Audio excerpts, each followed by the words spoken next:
standards. There are many accounting standards are there in our Mcom Part 2 Semester 4. Some specific standards are there that we are going to learn.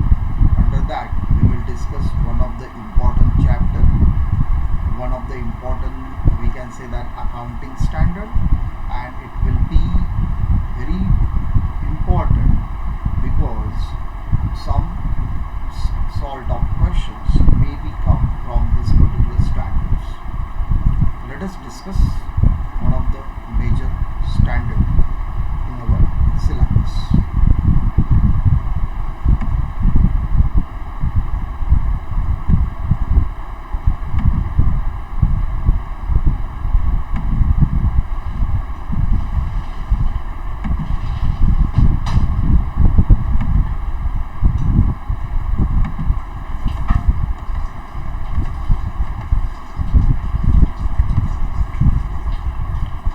AS 36. It is considered as impairment of assets.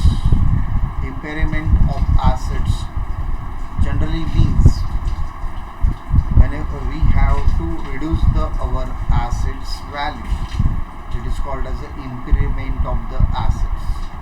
Now, under Indus AS 36 provides detailed study regarding impairment of assets. Now, what is the exactly meaning of the impairment of the assets? Whenever we say that the assets said to be impaired when carrying amount of asset is more than its recoverable amount. Now, let us discuss one simple example. If I purchase one laptop and cost of the laptop is 1 lakh rupees.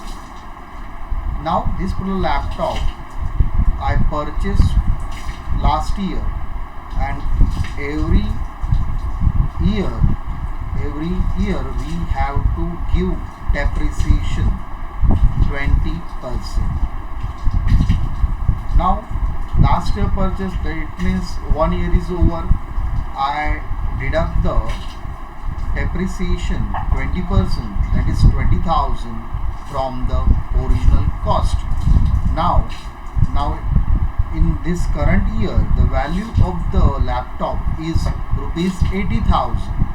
Now this particular laptop I am using, and next 4 years I will use for this particular laptop, and I will deduct the depreciation in a written down method or straight line method. If I state that the reducing balance method or straight line method, whatever method is there, that I can use, and I will traditionally use this particular asset, deduct this depreciation also. Now what happened? Suddenly this particular year I seen that in the market the cost of the laptop is directly put 60,000 in the market, and if I want to buy new brand, new updated laptop, I can easily purchase by way of 60,000. Last year the laptop cost was 1 lakh, and suddenly this year laptop cost in the market, it is only 60,000. New brand laptop I can purchase to this particular year only for rupees 60,000. Now friends, if you see that last year I was purchased the laptop, the cost was 1 lakh. Now this year, if you see the cost of the market value of the laptop is rupees 60,000.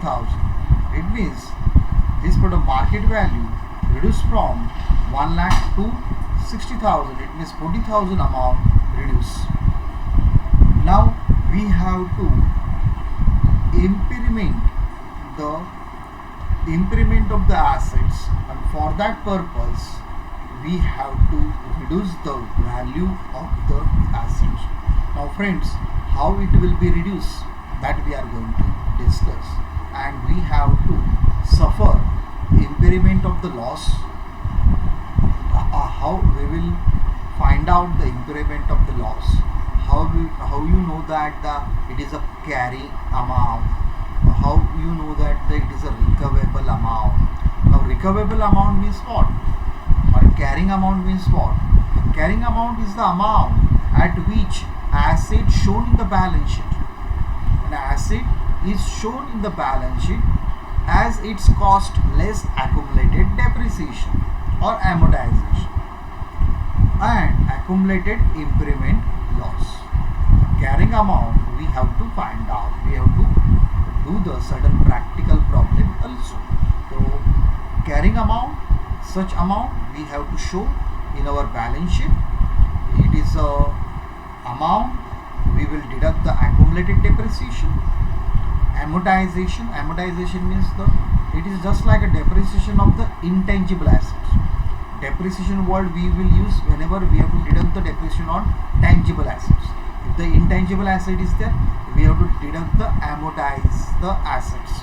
Then accumulated impairment losses also we have to deduct from the carrying amount. So how we will find out the accumulated impairment losses, that we will discuss this particular lecture.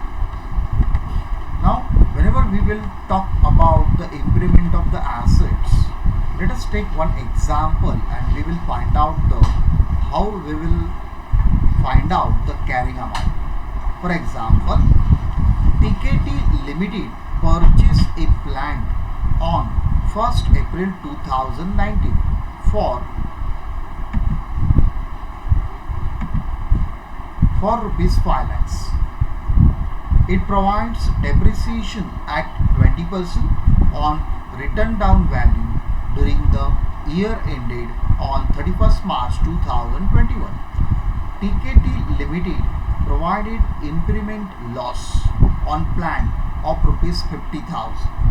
The carrying amount of plant on 31st March 2021 is rupees 2,70,000 as being under. Now how we will show these particular things, that we will see that how we will show. In our balance sheet we have to show the carrying amount. How it will find out? So first of all, TKT Limited purchase on 1st April, the cost was 5 lakh and they are provided depreciation up to the 31st March 2021. It means they charge depreciation 20% on written down value method. The first year less depreciation on 5 lakh, we have to charge 20% the value of depreciation for first year 1 lakh. We have to deduct this depreciation value from the cost. The rest of the value will come. It is a 4 lakh. It is a written down value as on 31st March 2020. Then second year we have to charge depreciation on written down value, less depreciation on 4 lakhs, 20%. It is 80,000. It means 1 lakh and plus 80,000. The 1,80,000 depreciation we charge for 2 years. Then written down value on as on 31st March 2021 is rupees 3,20,000. So written down value 3,20,000 as on 31st March 2021. Then from this written down value we will deduct impairment loss. I have given one example. The cost of the laptop was 1 lakh for when I was purchased in the last year. Now if I want to purchase this year, next year, that time cost is rupees 60,000. It means the 40,000 value reduced. This 40,000 is called as the impairment of loss. So here we deducted this impairment of the loss, and this particular impairment of the loss is deduct from the written down value, and rest of the value we can say that it is a carrying amount, that is 2,70,000. I hope you understood how we will write in our balance sheet impairment loss and carrying amount. Now, friends, whenever we will talk about the recoverable amount, how we will calculate? So, recoverable amount we have to calculate whichever is higher of fair value less cost of disposal or value in use. These two values we have to compare, and those value which is higher, it is considered as a recoverable amount. Now we will take some examples. Before that, we will discuss what do you mean by fair value less cost of disposal. Fair value is the price that would be received to sell an asset or paid to transfer a liability in orderly transactions between the market particulars at the measurement date. The fair value is the value we receive to sell the assets. It is a market value. Paid, it is a liability in orderly transaction between the market participants. It is not a particular participants at the measurement date. These things you should keep in mind. It is a transaction between the market participant and the measurement date. So it means that it is a market value.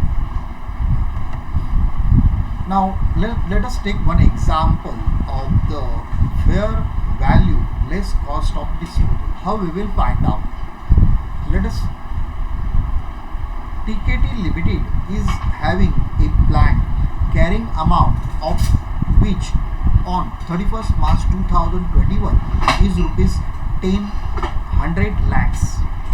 If the fair value of plant is rupees 70 lakhs, however, the TKT Limited has to incur rupees 10 lakhs on disposal of plant.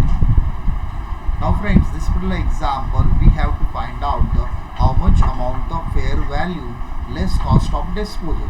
So here, first of all, we should know about the fair value. Fair value is there 70 lakhs less cost of disposal. Cost of disposal is 10 lakhs.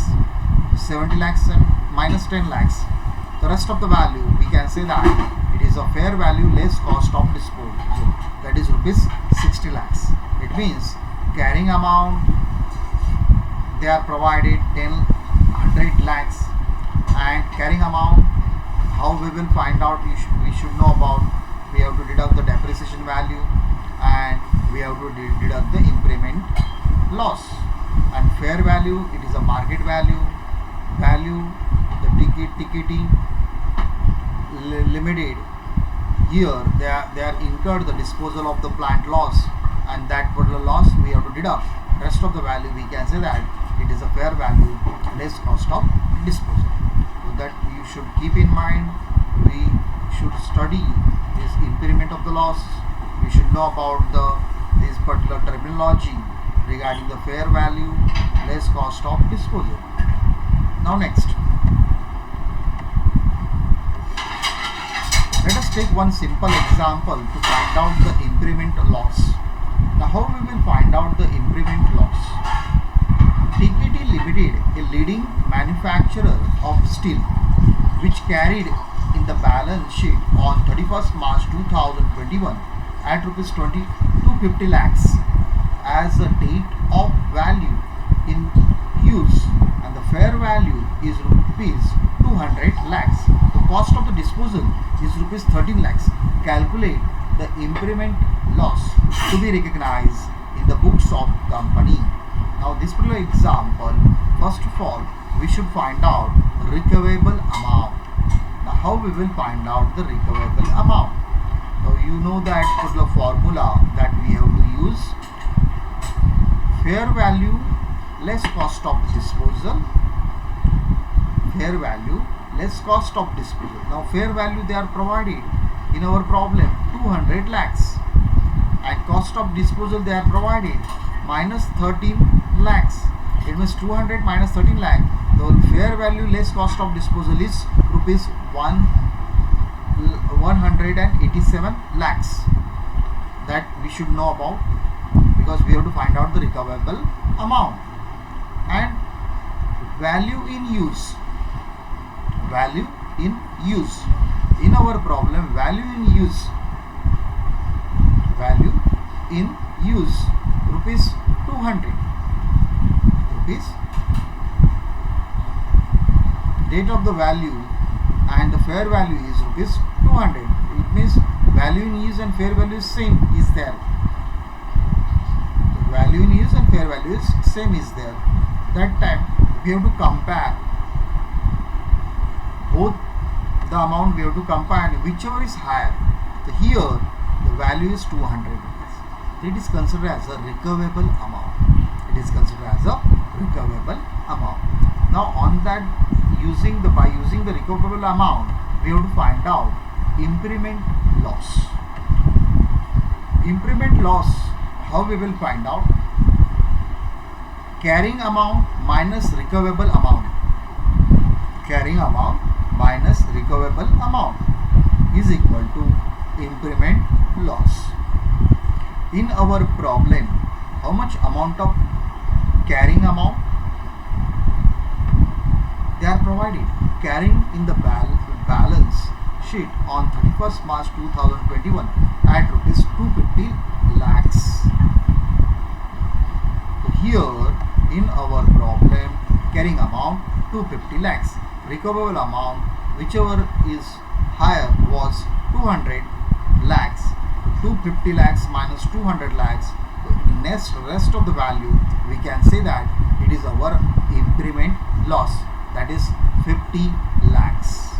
So I hope you understood how we will calculate the impairment loss of a company.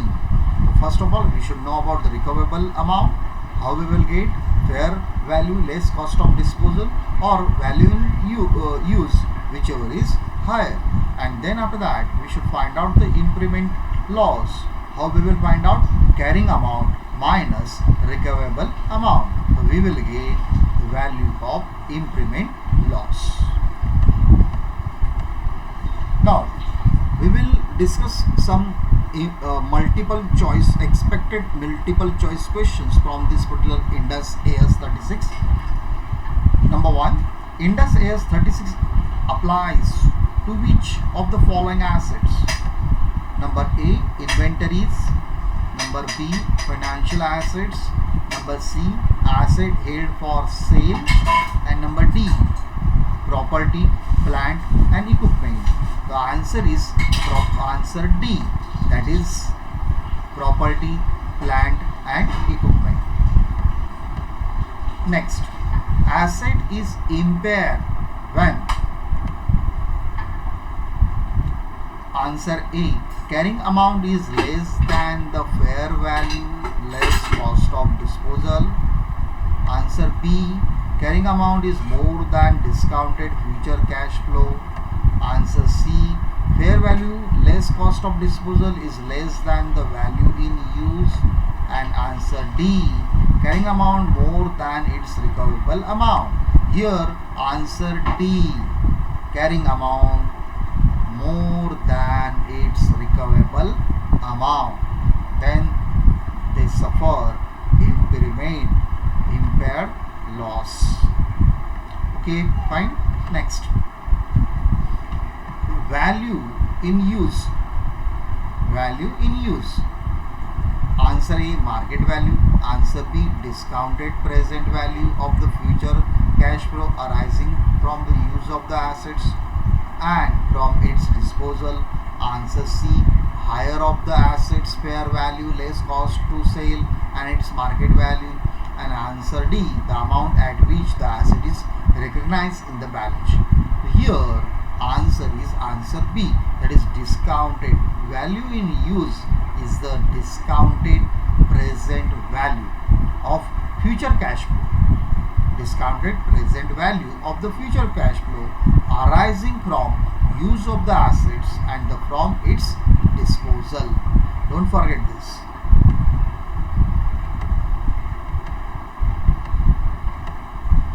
Now, if the fair value is fair value less cost to sell cannot be determined.